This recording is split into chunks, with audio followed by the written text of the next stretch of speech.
Chapter 38 In Wilderness is Preservation. Sometimes too much of a good thing turns out to be not such a good thing. We Americans were so rich in land we became wasteful. It was the existence of the frontier that was in part to blame. The frontier, empty, inviting land, had a bewitching effect on the nation. It seemed as if it were endless and there would always be new land to settle, plant, and use up.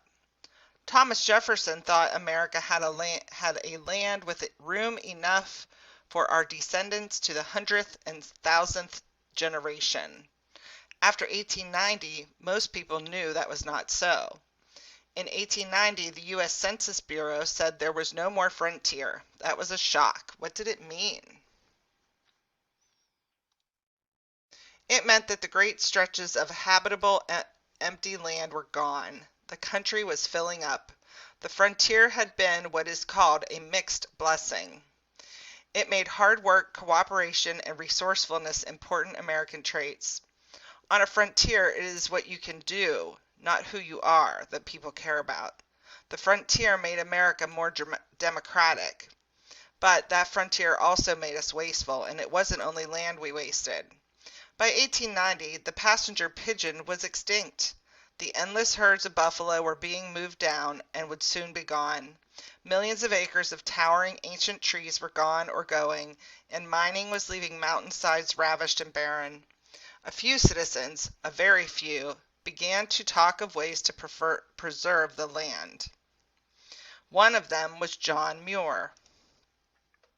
Muir arrived in Wisconsin from Scotland at age 11.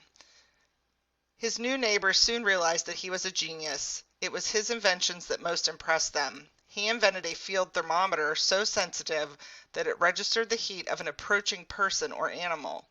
He invented a wooden clock that struck the hours, started the fire in his stove, lit his lamp with levers and wheels, raised the back of his bed, and woke him in the morning. He might have been another Thomas Edison, but an accident set him on a different path. Muir was working in a factory when a file flew into his eye. For a while he was blind and believed he would never see again. When he recovered, he said he would waste no more time, but would live with nature. God has to nearly kill us sometimes, he said, to teach us lessons. It was 1867. Muir was 29, and he wrote, I set forth, joyful and free, on a 1,000-mile walk to the Gulf of Mexico by the wildest, leafiest, and least trodden way I could find. He was embarking on the life he most wanted to live. I might have been a millionaire, he said. I chose to become a tramp. Muir believed that it was in nature that one can best answer questions of life and its meaning. He spent much of the rest of his life in the out of doors. He took other Americans outdoors with him in the journals he kept and the articles he wrote. As long as I live, I'll hear waterfalls, birds, and winds sing. I'll interpret the rocks, learn the language of flood, storm, and the avalanche. I'll acquaint myself with the glaciers and wild gardens, and get as near the heart of the world as I can. In California's rugged Sierra Nevada mountains, he felt at home, although he rarely stayed in one place. He climbed mountains, slogged through swamps, faced bears, panthers, and snakes. He never carried a gun. To kill was to disturb nature. He walked through much of Alaska, the Grand Canyon, California's Yosemite Valley. Yosemite, carved by glaciers as Muir discovered, has mountains, meadows, waterfalls, and cliffs. It has giant sequoia trees. God himself seems to be doing his best here, Muir said of Yosemite. His writings helped make it a national park. Three kinds of people were deciding the future of our natural resources. There were those, like John Muir, who loved nature so intensely that they wanted to leave vast acres just as they were created, untouched by man. Others, who also cared about the land, thought the land should be used, but wisely. They wanted foresters to harvest timber and plant new trees so there would be woods and forests for the future.